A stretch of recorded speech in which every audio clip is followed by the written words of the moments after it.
Well, YouTube, the time has come, and today I am going to share how I met my boyfriend. So stay tuned.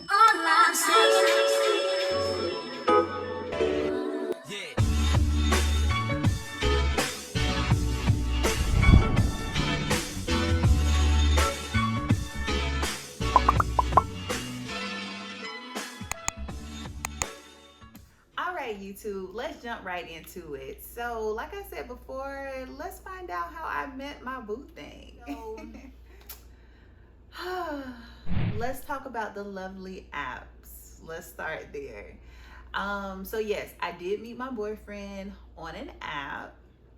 And to be honest, I have been on the apps for at least about 2 years because well, if you don't know, I moved to Dallas in 2019. If you haven't watched that video, go back, watch the video, find out how I got here. It was a little struggle while getting here, but I'm here now. So I took some time to get settled here in the city before I jump right into dating. So that's first thing first. So your girl wasn't like, oh, I need somebody because I'm lonely. Nah, I had to get myself together. And so after about a year or two, I was able to, kind of slowly jump into getting on the apps and dating a few people. So that's where I started. And about a year, 2 years later, that's when I found my boyfriend. And so the app that I used was Hinge. So now Hinge and we have a love-hate relationship because I had been on Hinge before. But actually, Hinge was one of the first apps that I got on when I first started back dating. And I have used like Tinder and POF. What else I've used? I've used Bumble, BOK,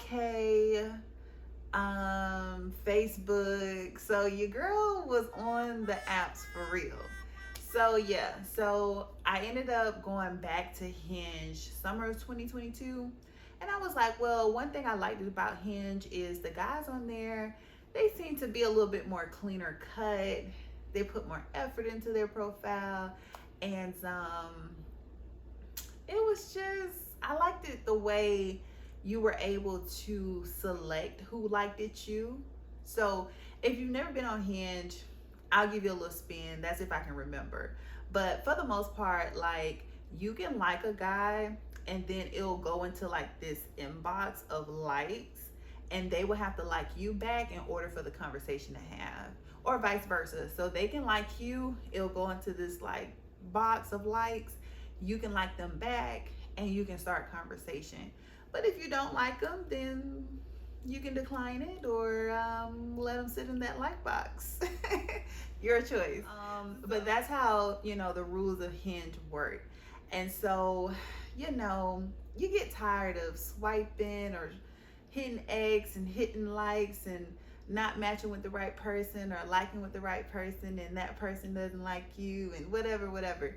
So it was kind of getting draining at, a few points. And so I told myself, I was like, well, this time I'm not going to download the app and just keep it on there for 2 weeks and then delete it.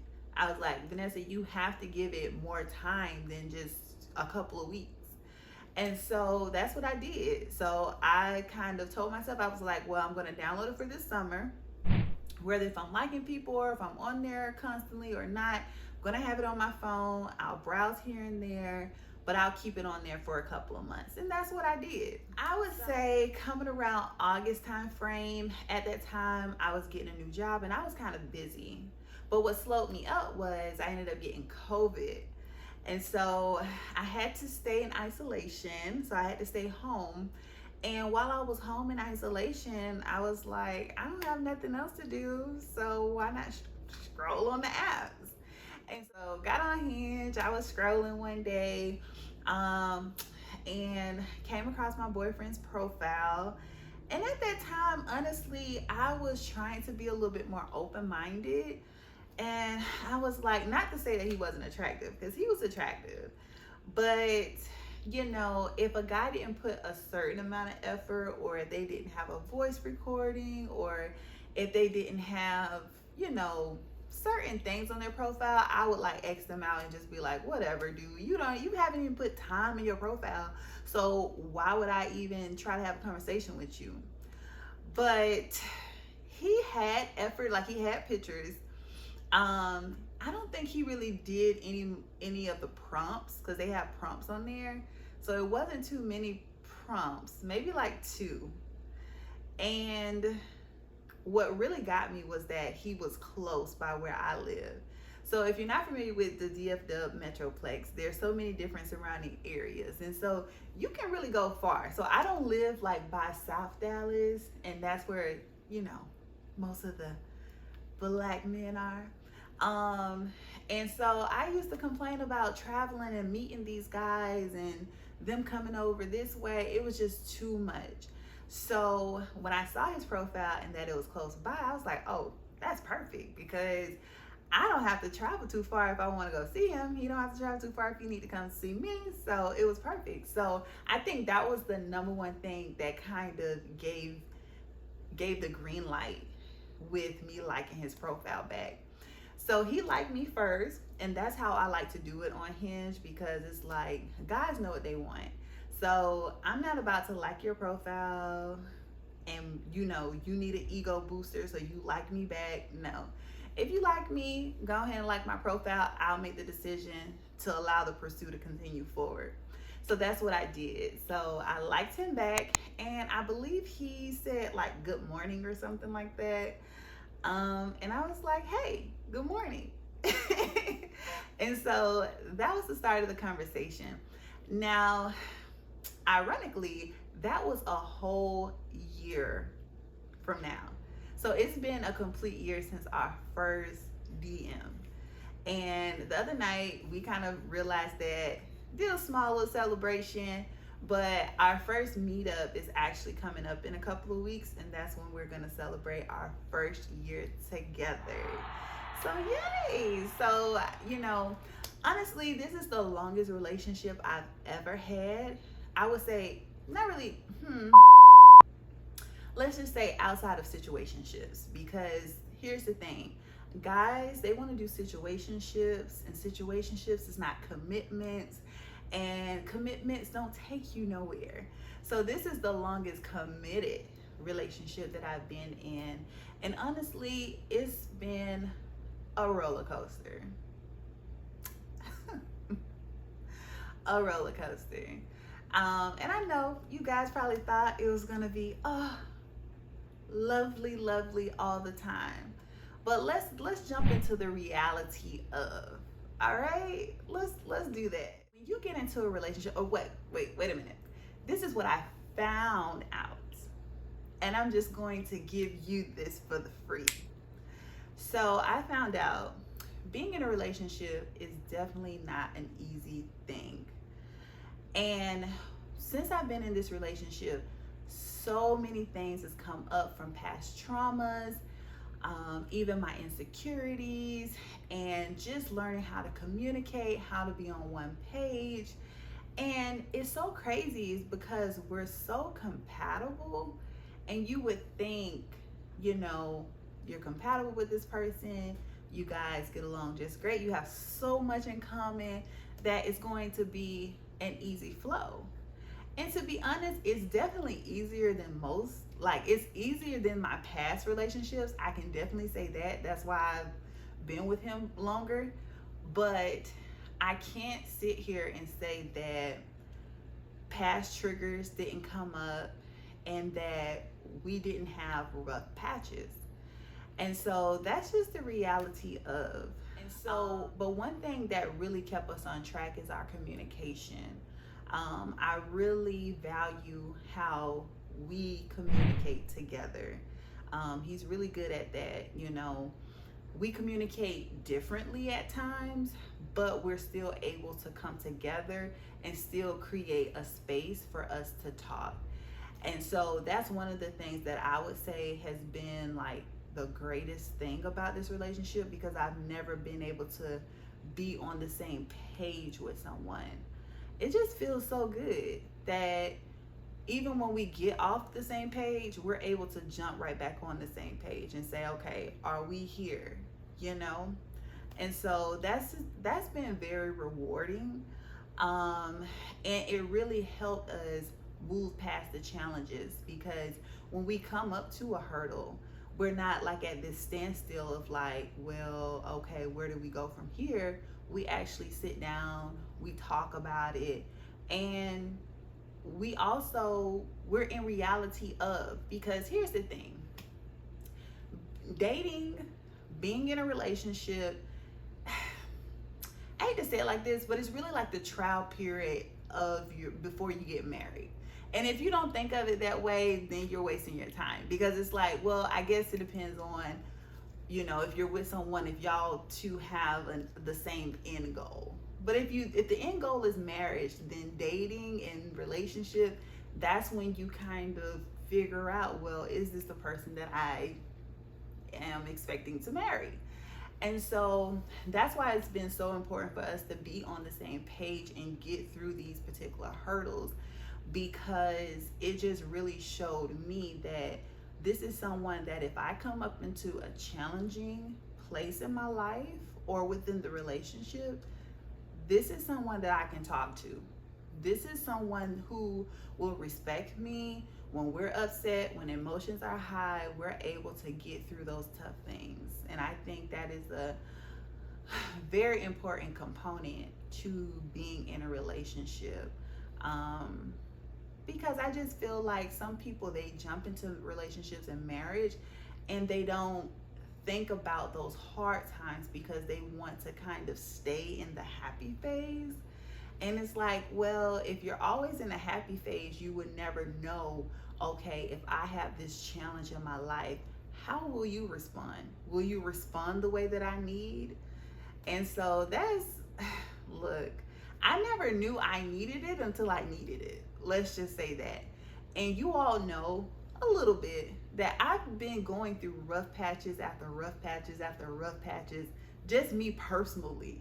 And so for him to be there and support me through that moment has shown me a lot about what I need in a relationship and why we're still together. So yeah. Number one thing is communication, for sure. And then the second thing is the support for me. And then third thing, I'll just name three. And the third thing that I feel like is the highlight of this relationship, or the reason why we've been together for a year now, is because we have fun. It's not like this dragged out, okay, we're together. On paper, we fit the mold of what society say we should be, and okay, we're doing our day. No, at all. We have fun, and that's what I enjoy about it. And here's the reality too. When you're in a relationship and when you're dating, everything is not concrete. Nothing is really concrete in life. But at the end of the day, I don't have a ring on my finger, so I can be single as early as tomorrow. And that's just the reality of. And so when I say that I have fun in my relationship, I'm having fun in life. So this is going to be a part of my life story. And if I'm not having fun in it, why am I in it? So that's one thing that I always say. Even if we're not together anymore, I will look back and be like, well, you know what? I had fun. So another thing that I wanted to touch base on, I wanted to go over my list of what I had before meeting my boyfriend. So one of the things that, well, not even one, girl, it's a whole list. I would say it's at least about 20 things on this list. So I don't think I'm extreme. It was just 20, and like 5 highlighted things. This is everything that I desire in a husband. So right now he's my boyfriend, but if he wants to reach husband level, these are the 5 things. And so these are the things that I've been, well, not 5 things, but 20 things that I've been checking out. Um, during this time of being in a relationship, just to make sure, to see if he's the one. Because, if he gets on his knee one day and proposes to me, I need to know for myself, are you the one that I want in my life and who God has sent my way? So that's what's that. I'm just gonna name a few of these things, but one of the things is what I desire in a husband is, for one, for him to have a relationship with God, to be financially stable. And that doesn't mean to be rich or, wealthy, but that is, are you able to take care of yourself? And are you financially responsible? That's something that I value. Um, do you desire to be married? Because I desire to be married. So he got to desire to be married if you want to be with me. Another thing is, are you a hard worker? I really love hard workers because I'm a hard worker. So whether if we're rich or if we're poor, if you're a hard worker, we gonna make it happen. We gonna make it happen. So I desire someone who is affectionate. I think we oftentimes, especially as women, like, men tend to be emotionally unavailable. And so one of the things that I desired in my relationship is for a man to be emotionally available. But one of the things that I had to take responsibility for is that I had to create a space for that man to be available, emotionally available. And so, one thing that my boyfriend compliments me on all the time is that I speak to him soft. I'm in my femininity. Like, I do not yell at him. I don't curse at him. I don't degrade him, put him down in any type of way. Because at the end of the day, he's someone that's valuable to me. So why would I do that? Why would I do that? So I definitely believe that I create a space for him to be emotionally available, and he chooses on within himself to be that, because that's a choice that has to make. So I think that it just works with me creating that space and for him to be that, and so that's how we're affectionate towards one another, and so it works. The top things that I highlighted, I have a couple of more things, but those were the top things that I highlighted that I wanted, because I believe in my past relationships, I did not have that. And so those were some things that were like definite.